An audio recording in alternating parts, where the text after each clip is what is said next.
Okay, so I did that wrong. I thought I shared the video correctly the first time, but now I'm gonna have to reshare it. I guess I didn't do it correctly. Let's see.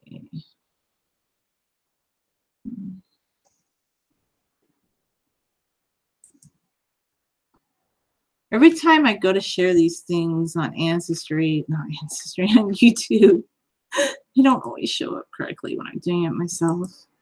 So I'm gonna reshare it. Because obviously whatever I posted earlier didn't work out correctly. Let's see. All right, so I'm gonna start right now. Let's see, live. I keep saying C. I'm trying to get to the right screen. Okay, let's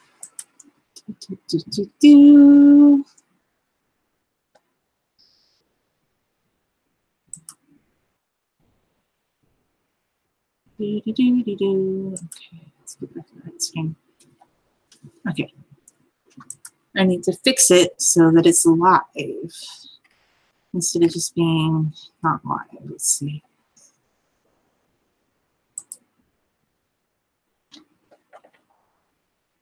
Let's see.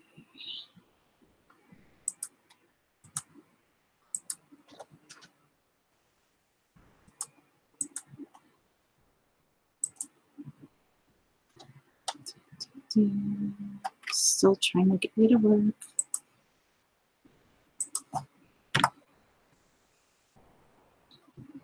Okay, so now it's live, and now I can actually see that I can share it correctly this time. Okay, so let's see.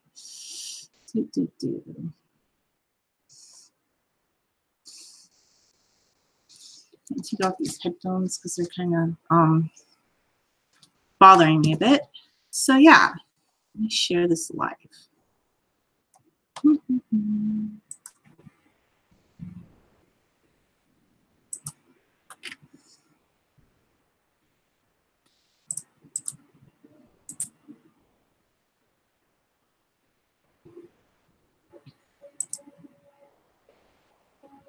So people were asking about the haplogroups and some other aspects of 23andMe that I wasn't quite as fascinated about, but I guess people have an interest in this. So I'm going to try and go to screen share so I can try and share it with you. Let's see.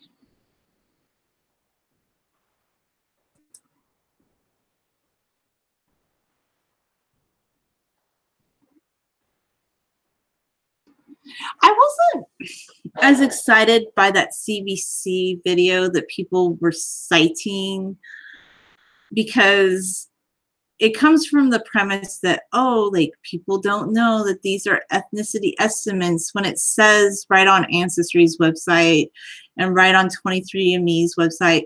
And of course, if anybody had watched my previous videos, they would have known, because I said in my previous video that I didn't like the previous update, but the new update as of, I think last week is pretty good. I know that I'm 25% Syrian, no shadow of a doubt, okay? My last name is Hannah. My ancestors, my great-grandparents lived in this little village called Al-Shara on the border with Lebanon. I've talked to people, cousins from Syria. I know 100% that side, okay? And I also know my other side, the other 75%, which they've pretty much lived in the United States since colonial times. They're European, so I'm 75% European, 25% Syrian. And the 23andMe update pretty much broke that down. And just my guess, and you don't have to agree with me, but since they got my Middle Eastern side pretty accurate at the 26% mark, I feel like the 23andMe update got my European like breakdowns, whatever they may be, and it doesn't matter deeply to me, but I think that they probably got it pretty right. I just like to look at the test to see if it reflects what I know from working on my family tree. That's where I come from with the test. Now, 23andMe tells you many other things about yourself and the test. I'm not as like keenly fascinated by every aspect of that as some people are, like the haplogroup part. I know people are fascinated by that. So I'm going to do a screen share and I'm going to talk about like if I can get in to see the haplogroups. Let's see. Okay. So you have like your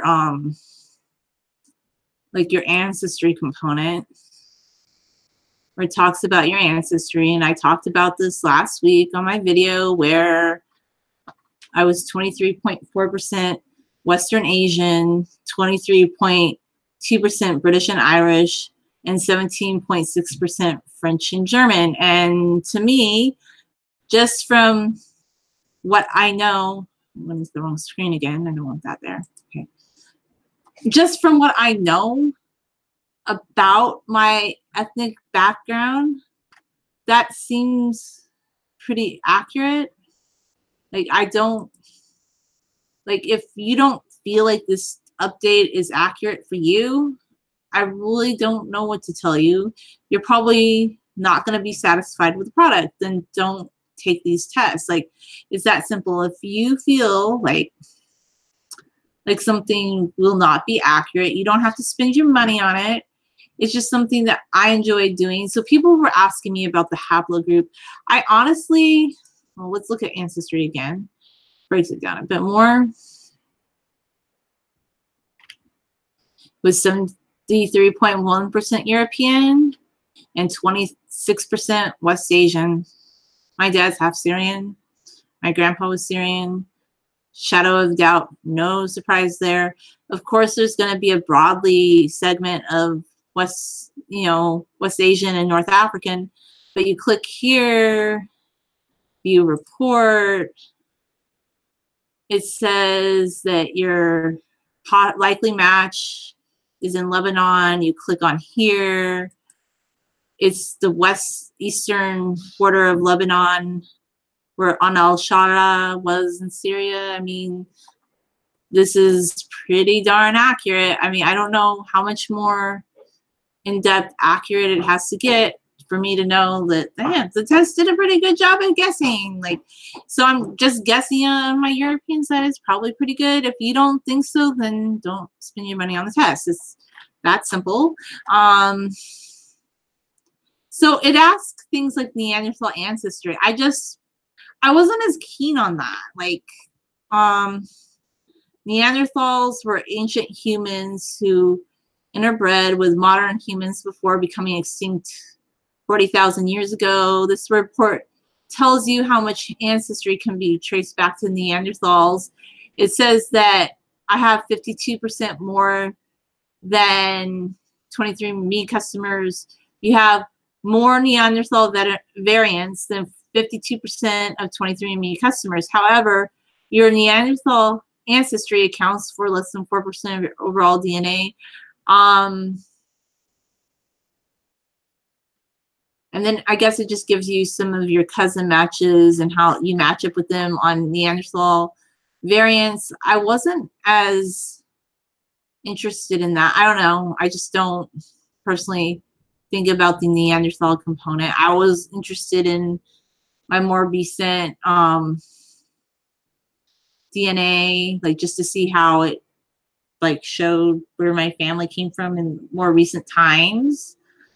Julia, your maternal haplogroup is J1C8, which I knew. Our ancestors ventured out of Eastern Africa. They branched off into diverse groups that crossed and recrossed the globe over 10,000s of years ago. Some of their migrations can be traced through haplogroup families and lineages. I'm not going to ever know my dad's haplogroup. It's something out of Syria, okay? My dad's haplogroup would be a Syrian haplogroup, a West Asian haplogroup, probably similar to one of my highest matches that's 100% Syrian, but I only know my mom's. Okay, so my mom's one is J1C8, and that's what I know. And it just shows you where they came from. I guess I just 1 in 323andMe customers have this haplogroup. and it just tells you a little bit more about it. I don't know. And then I guess it gives you scientific details about your haplogroup. And then like for some of your health variants, let's see.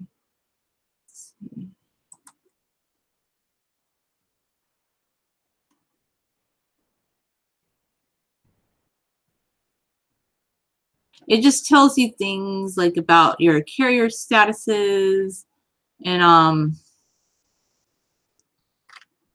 there was one about lactose intolerance, but I can't find it on these. Let's see. That's Parkinson's.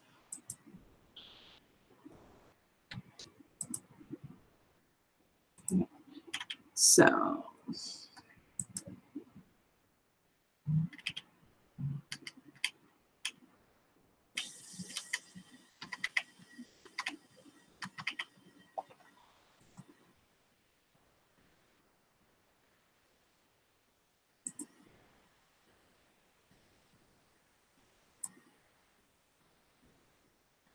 okay, alcohol flush reaction. Let's see if it's showing up. Okay, yeah, I guess it is. So you have unlikely to flush, which honestly I don't really give a whoop-de-doo about because I don't drink. So okay, to me that just didn't. Likely to consume more. That is true. I drink.